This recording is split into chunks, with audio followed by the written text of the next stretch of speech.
Ngayong gabi nga mga mare ay napakapayapa ng gabi. Ang liwanag na buwan ngayon at napakagandang pagmasdan. Kapag ganito nga ang panahon mga mare ay biglang bumabalik sa alaala ko noong kami mga bata pa. Ay dati nga mga mare, naglalaro pa kami noon ng tagu-taguan kapag gantong maliwanag ang buwan.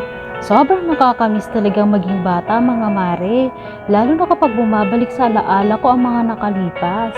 Dati pa nga mga mare, ang hilig namin tumambay noon sa bubungan namin, lalo na kapag kabilugan ng buwan at nagkikwentuhan kami doon. At naalala ko pa nga mga mare, habang hinihintay namin noon si Papa galing sa trabaho kapag nag-overtime siya, naglalagay kami ng upuan sa may pintuan at masaya namin pinagmamasdan ang maliwanag na buwan.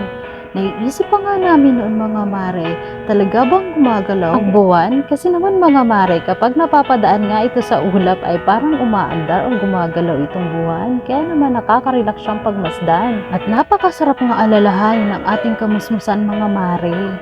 Kaya naman mga mare, lagi kong naiisip na sana ay maranasan din ni Jude yung aming mga naranasan noong kami ay bata pa. Parang kailan nga lang mga mare, dati ay bata pa tayo. Pero ngayon ay may sarili na tayong mga pamilya at lagi natin iniisip ang kapakanan ng ating pamilya. At bilang magulang nga mga mare ay lagi nating pangarap na mapabuti ang ating mga anak. Siyempre mga mare, isa sa mga pangarap natin na mabigyan sila ng magandang buhay.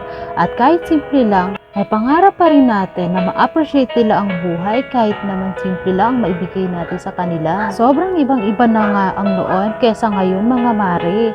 Noon, nasa probinsya tayo, sobrang payak lang ng pamumuhay. Pero ngayon, andito tayo sa Maynila, ay ibang-iba na talaga. Hindi na kasing tahimik ng dating buhay natin sa probinsya. Kaya nga mga mare, nang dahil dito sa Kubo, kahit pa paano ay nararamdaman ko pa rin ang presensya ng probinsya. At kapag hindi na nga tayo masyadong busy mga mare, sana ay mabalikan natin ang mga lugar kung saan naramdaman natin ang pagiging musmus natin na sobrang saya. Hindi man nga natin maibalik ang saktong pangyayari noong mga bata pa tayo, ay mararamdaman pa rin natin ang alaala ng ating kamusmusan. At sa ating mga puso mga mare ay hindi mawawala kailanman ang alaalang iyon. Ang masasayang alaala natin noon mga mare bilang mga kabataan ay maaari nating ikwento sa ating mga anak. Masasabi ko talaga mga mare na kaming magkakapatid ay sobrang tumibay ang pagsasamahan sa mga panahon ng aming kamusmusan. At hanggang ngayon mga mare, patuloy pa rin ang aming pagsasamahan ng may pagmamahal at matibay na pagbubuklod bilang magkakapatid. Kakaiba nga lang ng noon mga mare, ay magkakasama kaming magkakapatid. Pero ngayon mga mare ay may kanya-kanya na kaming pamilya. Pero kahit ganun mga mare, kapag may pagkakataon ay talaga sinusulit namin magkakapatid at nagbabandig kami. At syempre naman mga mare, kasama namin ang aming mga magulang. At syempre, hindi mawawala ang kani-kaniyang pamilya namin, mga mare.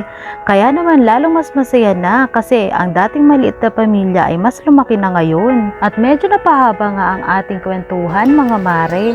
Sobrang napahaba ang pagbabalik tanaw. Maraming salamat po pala sa walang sawa ninyong pagsuporta sa aking mga video. Hanggang sa muli mga mare, maraming salamat po sa panonood!